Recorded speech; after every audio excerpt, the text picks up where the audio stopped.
Hi students, welcome to maths YouTube channel. ఈరోజు మనం చెప్పుకోబోయే టాపిక్ 100 days 100 ప్రాబ్లమ్స్లో 11th day.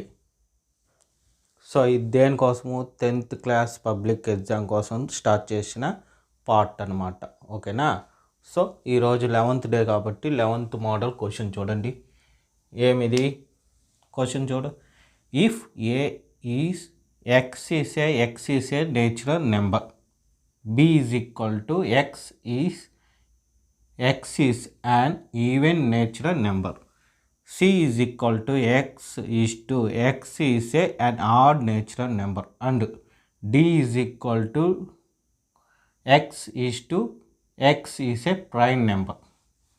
Find a intersection b, a intersection c, a intersection d, b intersection c, b intersection d, C intersection D. ఈ question చూడగానే మీకు తెలిసిపోయి ఉంటుంది, ఇది సెట్స్కి సంబంధించిన క్వశ్చన్ అనమాట. అయితే ఇక్కడ అన్నీ మీకు ఇంటర్సెక్షన్సే వచ్చాయి. ఇలాంటివే ఎగ్జామ్లో అడుగుతాడు. అయితే మీకు ఒక 2 ప్రాబ్లమ్స్ యూనియన్ మీద కూడా చెప్తాను. సో క్వశ్చన్ ఏంటి? ఏ యూనియన్ బి ఒకటి, సి యూనియన్ డి ఒకటి. ఈ 2 చాలు. ఇప్పుడు వాడిచ్చిన సెట్స్ని మనం రాసుకోవాలి. అయితే వాడు ఏమి ఇచ్చాడు? ఏ అనేది ఇట్లా ఇచ్చాడు, X is a natural number. అంటే ఇదేమి సెట్ బిల్డర్ ఫామ్లో ఇచ్చాడు. మనం రోస్టర్ ఫామ్ ఖచ్చితంగా రాసుకుంటేనే దీని ఆన్సర్ చేయగలం. సో ఫస్ట్ ఏం చేస్తాము? వాడు ఇచ్చింది రాసుకుంటాం. A is equal to x is a natural number. Natural number అన్నాడు కానీ ఎంతవరకు అని చెప్పాలి. ఎక్కడి నుంచి అంటే మనకు తెలుసు 1 నుంచి స్టార్ట్ అవుతుంది. ఇక్కడ వద్దులేండి, ఇక్కడ రాద్దాం. 1 నుంచి స్టార్ట్ అవుతుంది. ఇది అందరికీ తెలుసు. 1 2 3 4 ఇలా స్టార్ట్ అవుతుంది. అయితే ఎంతవరకు అనేది తెలియదు, వాడు ఎండింగ్ చెప్పలేదు. కాబట్టి మనమే అనుకోవాలి 10 లిమిట్. 10 అనే నెంబర్కి చాలు. సో 10 వరకు రాసుకుంటాం. 5 6 7 8 9 10. నెక్స్ట్ ఏమి? బి. ఎక్స్ ఈస్ ఏ ఏమిచ్చాడు? Even natural number. Even natural number. మనకి ఈవెన్ నెంబర్ తెలుసు. ఈవెన్ నేచురల్ నెంబర్స్ అంటే ఏంటో తెలియదు, అవునా? Even numbers, even natural numbers అంటే కూడా. సో ఈవెన్ నెంబర్ అన్న, ఈవెన్ నేచురల్ నెంబర్ అన్న ఈవెన్ నెంబర్సే. అంటే సింపుల్గా చెప్పాలంటే 2 టేబుల్లో ఉండే నెంబర్స్. ఇవి కూడా 10 వరకు రాసుకుంటాం. 2 4 6 8 10 చాలు. Next C. ఎక్స్ ఏం చెప్పాడు? ఆడ్. ఇక్కడ x is a odd natural number. So odd అంటే 2 టేబుల్లో లేని నెంబర్స్ ఏంటి? 1 3 5 7 9. నెక్స్ట్ వచ్చేది 11. 10 దాటి వెళ్ళిపోతుంది కాబట్టి వద్దు. 10 లిమిట్, పెద్ద నెంబర్స్ కాకుండా సింపుల్గా అయిపోద్ది. Next D. డి ఏమన్నాడు? Prime numbers. డి వచ్చి prime. X is a prime number. అంటే ఏంటి? 2 3 5 7. అంటే ఇవి ఈ టేబుల్స్లో తప్ప వేరే టేబుల్స్లో ఉండని నెంబర్స్ని ప్రైమ్ నెంబర్స్ అంటాం. సో ఇప్పుడు వాడు ఇచ్చింది కనుక్కుందాం. ఫస్ట్ ఏం చెప్పాడు? A intersection B. First A set రాయాలి. ఏ సెట్ ఏముంది? 1 నుంచి 10 దాకా. 1 2 3 4 5 6 7 8 9 10. ఇంటర్సెక్షన్ బి ఏముంది? 2 4 6 8 10. ఇప్పుడు మనం ఏం చేయాలంటే ఏ సెట్లో బి సెట్లో కామన్గా ఉండేవి చూడాలి. 2 చూడండి, రెండిట్లోనూ ఉంది. రౌండ్ చేసుకుంటాం. ఇది పెన్సిల్తో రౌండ్ చేసుకోండి, లేదా అండర్లైన్ చేసినా పర్వాలేదు. 4 ఉంది, 6 ఉంది, 8 ఉంది, 10 ఉంది. సో రెండిట్లో ఈ అండర్లైన్ చేసింది దీనిలోనూ ఉంది, దీనిలోనూ ఉంది. సో నెక్స్ట్ స్టెప్ ఏం రాయాలి, ఇంటర్సెక్షన్ అన్నాడు కాబట్టి అండర్లైన్ చేసింది మాత్రమే రాస్తాం. ఈ అండర్లైన్ రెండిట్లోనూ చేసుకుంటే ఇంకా మంచిది, ఓకేనా. ఎందుకనేది నెక్స్ట్ ప్రాబ్లమ్స్ చేసేటప్పుడు మీకే తెలుస్తుంది.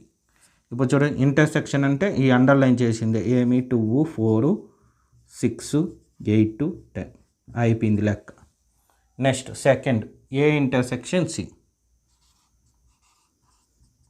ఏ వచ్చి 1 2 3 4 5 6 7 8 9 10.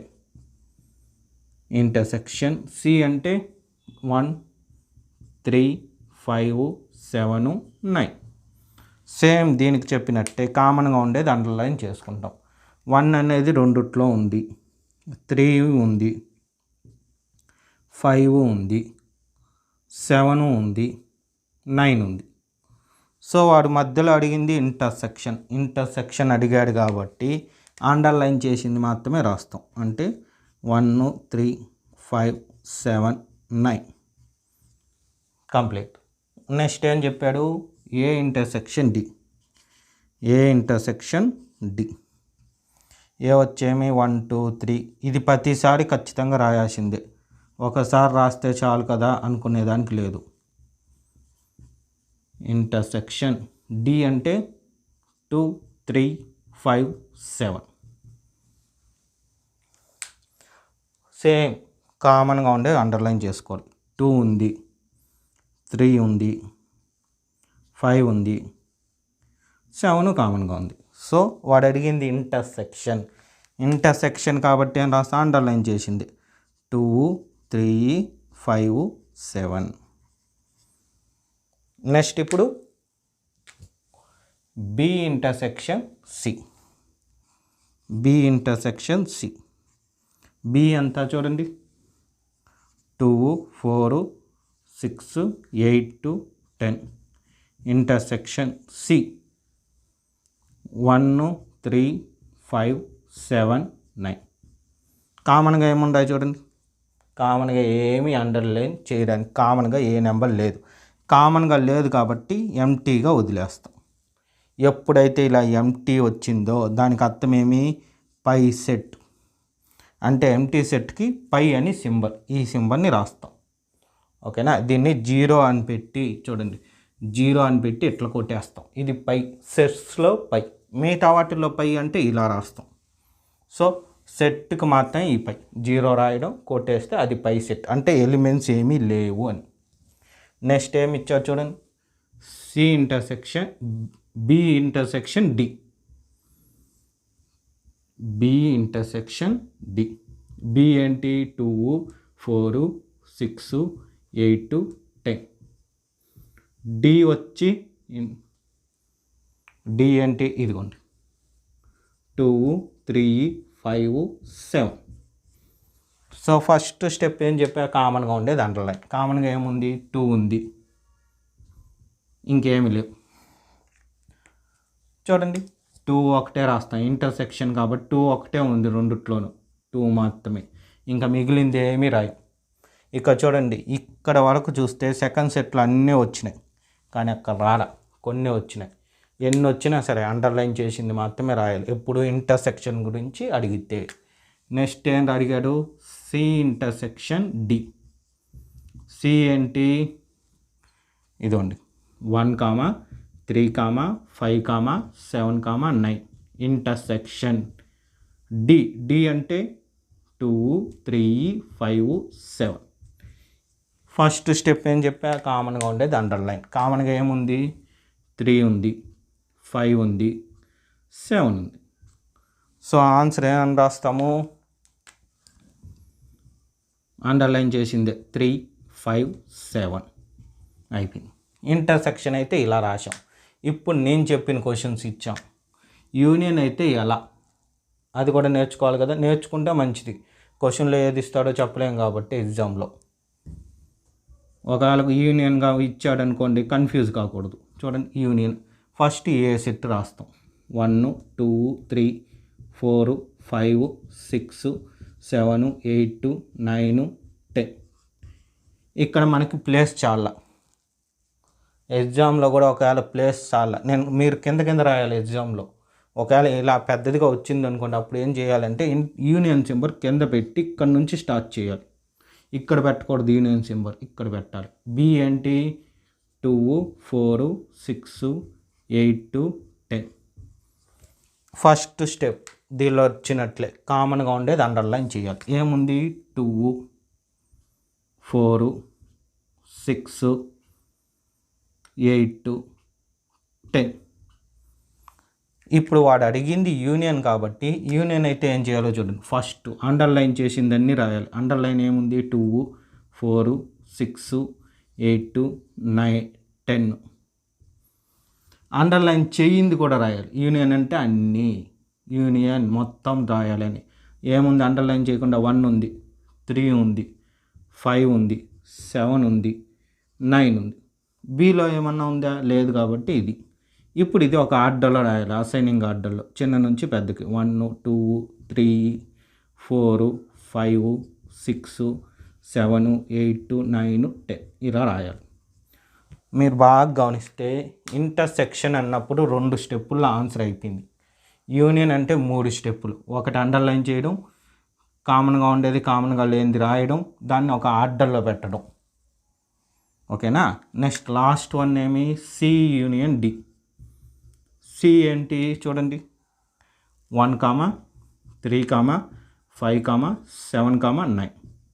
యూనియన్ డి ఏంటి చూడండి, 2 3 5 7. సేమ్ స్టెప్, కామన్గా ఉండేది అండర్లైన్ చేయాలి. ఏముండాయి? 3 ఉంది, 5 ఉంది, 7 ఉంది. 3 5 7. ఇప్పుడు చూడండి, ఇది ఇంపార్టెంట్. ఫస్ట్ అండర్లైన్ చేసింది 3 5 7. ఇప్పుడు ఇందులో అండర్లైన్ చేయింది ఏమి? 1 9, 1 9. ఇప్పుడు ఇందులో అండర్లైన్ చేయింది ఏదన్నా ఉందా? ఉంది చూడండి, 2 ఉంది, అది కూడా రాయాలి. ఇప్పుడు ఇది ఒక ఆర్డర్లో రాయాలి. ఏమొస్తుంది? 1 2 3 5 7 9.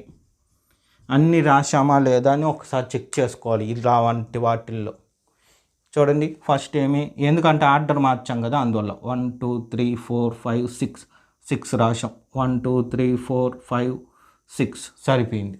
సో కరెక్ట్గా మ్యాచ్ అయింది. ఈ విధంగా ఉంటుంది అన్నమాట ప్రాబ్లమ్స్. ఇది బాగా ప్రాక్టీస్ చేయాలి. ఇది మీకు 8 మార్క్స్ క్వశ్చన్, 4 మార్క్స్ క్వశ్చన్ కాదు, 8 మార్క్స్ క్వశ్చన్. ఇది జాగ్రత్తగా ప్రాక్టీస్ చేయండి.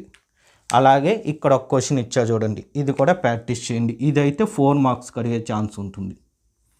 4 మార్క్స్ కన్నా 2 మార్క్స్ కన్నా అడిగే ఛాన్స్ ఉన్న క్వశ్చన్ అన్నమాట.